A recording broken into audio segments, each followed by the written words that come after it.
told my men they wouldn't be able to kill you if they tried. Shang-Chi and the Legend of the Ten Rings strikes a tricky balance. It reflects the real-life complicated conflict between first-gen Asian American children and the wishes of their immigrant parents, while also serving up the dynamic action scenes that the MCU is known for. Director Destin Daniel Cretton skillfully juggles both of these lofty goals, logging an entry in the Marvel universe that's both emotionally resonant and delightfully exciting enough to outweigh its occasionally uneven visuals and unfulfilled lore.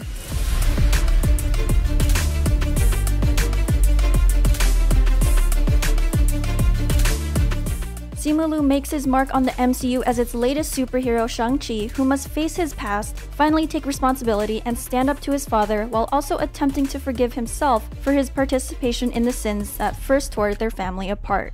In this, the movie tries to balance a handful of big ideas, some of which deal with issues squarely attuned to the children of immigrants. Whose path do you follow? The one designed for you or the one you make for yourself? How do you grieve unmet expectations in any aspect of your life?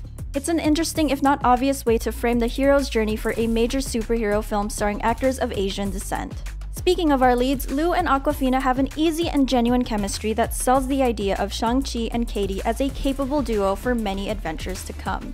Their friendship anchors the film, and it's refreshing to have a duo with an already built-up trust, making it easier to believe that she'd still stay by his side after learning about his secret life. You are your mother, and whether you like it or not, you are also your father. Simply put, Shang-Chi and the Legend of the Ten Rings has the best action scenes of any MCU movie to date. Fights are filmed with a kinetic energy that moves fluidly with the action and keeps us right in the middle of it all. Shang-Chi's own natural instincts and training are showcased in big action scenes where he and Katie basically reenact classic moments from Speed and Rush Hour 2. The wuxia fight scenes in the mystical land of Ta Lo lean into the realm's magical realism. And as a means of characterization, it's nice to finally see an emphasis on different martial arts styles as a physical and mental practice in the MCU.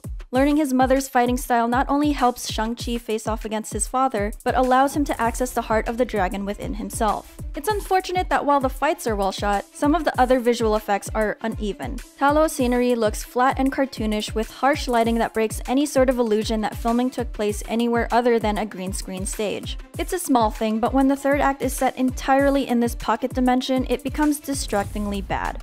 If you want them to be yours one day, you have to show me you are strong enough to carry them.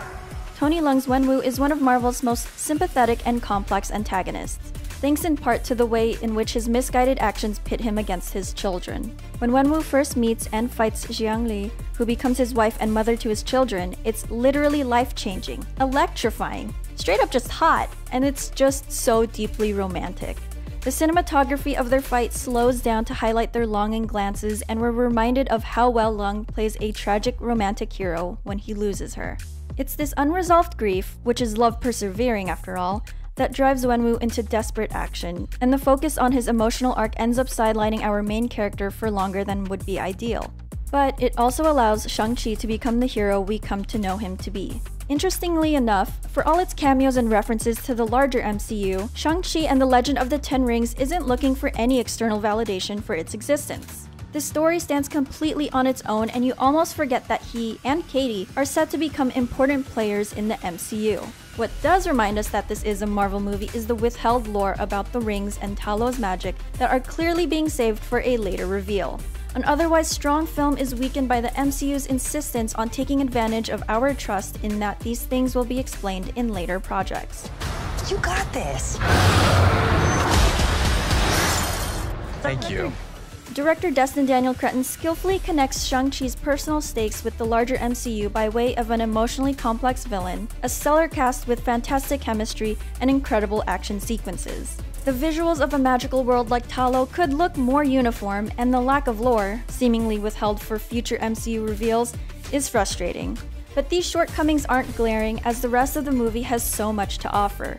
Shang-Chi and the Legend of the Ten Rings carefully avoids the usual Asian versus Asian American cultural expectations of dealing with grief and assuming responsibility by forgiving generational sins and claiming a future where destiny and choice can coexist.